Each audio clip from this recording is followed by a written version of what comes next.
अपने श्रेष्ठ तपों का पालन करते हैं और हम सबको भी प्रेरणा देते हैं कि लगे रहो, कभी भी जब तक लगे रहो तब तक मुनि ना बन जाओ। ऐसे महाश्रमण के चरणों में नमन निवेदन करते हुए नमोस्तु गुरुदेव। इच्छामी महाराज जी पूरे भारत में जहां जहां लोग बैठे हैं आनंद मनाएं, महाश्रमण के चरणों में नमोस्तु निवेदन करें, इच्छामी निवेदन करें। और आज की पहली जिज्ञासा के लिए आदर भाव से आमंत्रित कर रहे हैं कमल जी दीवान, संजय जी गोधा जो कि मंत्री हैं, जयपुर से आए हैं, कृपया जिज्ञासा रखेंगे। और अगली जिज्ञासा के लिए तैयार रहेंगे श्रीमान राजेश जी जैन, दर्शन एक्सप्रेस चैनल, बड़ी चौपड़, हवामेल बाजार से पूरी कमेटी और जयपुर जैन समाज की ओर से बारंबार नमोस्तु नमोस्तु नमोस्तु। गुरुदेव, जब आप 1995 में वहां पधारे थे, आपने पांचनाथ भगवान की दर्शन करके उस प्रतिमा का इतना महिमा का वर्णन किया था जो मुझे आज तक उसका याद है। मैं बहुत छोटा था जब। महाराज जी, आपने उस वक्त कहा था कि इस मंदिर के आसपास जो भी संपत्ति मिले उसको छोड़ना नहीं है, आपको लेना है, कमेटी किसी भी प्रकार से ले।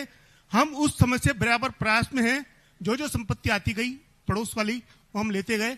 अभी वर्तमान में क्या हो रहा है कि समाज से लोग खाली हो रहे हैं, तो हम लोग कभी नई संपत्ति लेने की बात करते हैं तो ये हम उसमें से 80% संपत्ति ले चुके, 20% बाकी है। अभी हम लेने की बात करते हैं, लोग कहते हैं कि आप लेके क्या करोगे, क्या मंदिर की संपत्ति से आसपास की संपत्ति को बचाने का प्रयास नहीं करें,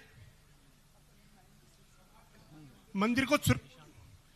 और उसमें उस संपत्ति को लेने के दो फायदे हैं। जैसे कि दिन में प्रदीप जी भैया जी से बात हुई थी, उनको बताया था मैंने, तो बोले एक तो ईशान कौन आ रहा है, दूसरी चीज दूसरे समाज से खतरा, यदि कोई दूसरा ले लेता ना तो उस अपने मंदिर को बहुत बड़ा खतरा उत्पन्न हो जाएगा। तो आप कृपया इस पर मार्गदर्शन करें ताकि उस संपत्ति को हम अपने। किसी व्यक्ति के उपदेश पर हम कोई निर्णय नहीं दे सकते हैं, क्योंकि संपत्ति को खरीदना नहीं खरीदना ये ट्रस्ट का काम है, ट्रस्ट का काम है, समिति का काम। हम वह उपदेश देते हैं जो मंदिर के हित में होता है।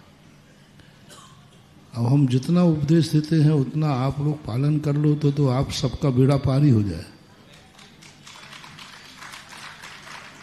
अब मानना नहीं मानना, हम तो आज भी यही कहेंगे कि मंदिर के चारों तरफ कम से कम 16-16 हाथ तक किसी व्यक्ति का मकान नहीं होना चाहिए, कायदा से। मंदिर तुम्हारा नहीं बिगाड़ता, तुम मंदिर को बिगाड़ते हो, क्योंकि मंदिर एक पवित्र स्थान है और गृहस्थी के हिसाब से चलती है, मंदिर के हिसाब से नहीं चलती। गृहस्थी में सब कुछ होता है, खाना पीना होता है कि नहीं, आप सब कुछ करते हैं, लाइट बात भी बनाते, सब बनाते हैं। तो गृहस्थी को मंदिर से इतनी दूर रखो कि तुम्हारी अपवित्र वर्गणाएं मंदिर में प्रवेश न कर जाएं। और उस कारण से फिर लोग कहते महाराज हम मंदिर के बाजू में रह के बर्बाद हो रहे हैं। बर्बाद मंदिर नहीं कर रहा है, तुम मंदिर की छाया में रह करके क्या क्या गलत कार्य कर रहे हो। जो कार्य मंदिर में नहीं किए जाते हैं वह कार्य तुम घरों में करते हो, तो या तो घर को मंदिर बना दो, फिर रहो आप मंदिर में जैसे रहते, सो रह नहीं सकते, क्योंकि गृहस्थी तो गृहस्थी है। इससे है कि मंदिर से दूर रखो, भगवान को इतने पास भी मत लाओ कि वो भगवान की मर्यादा नहीं रख सको, भगवान को इतने दूर भी मत रखो कि तुम वहां तक पहुंच ना सको। तो इसलिए हर चीज के लिए चारों तरफ से यदि अनुकूल बनती है तो जमीन ले लेना चाहिए। जरूरी नहीं कि वो उपयोगी हो, जरूरी यह है कि मंदिर के चारों तरफ गृहस्थों का आवास नहीं रहेगा तो मंदिर का भी अतिशय बढ़ेगा और उन गृहस्थों की भी सुख समृद्धि बढ़ेगी जो मंदिर से दूर रहते।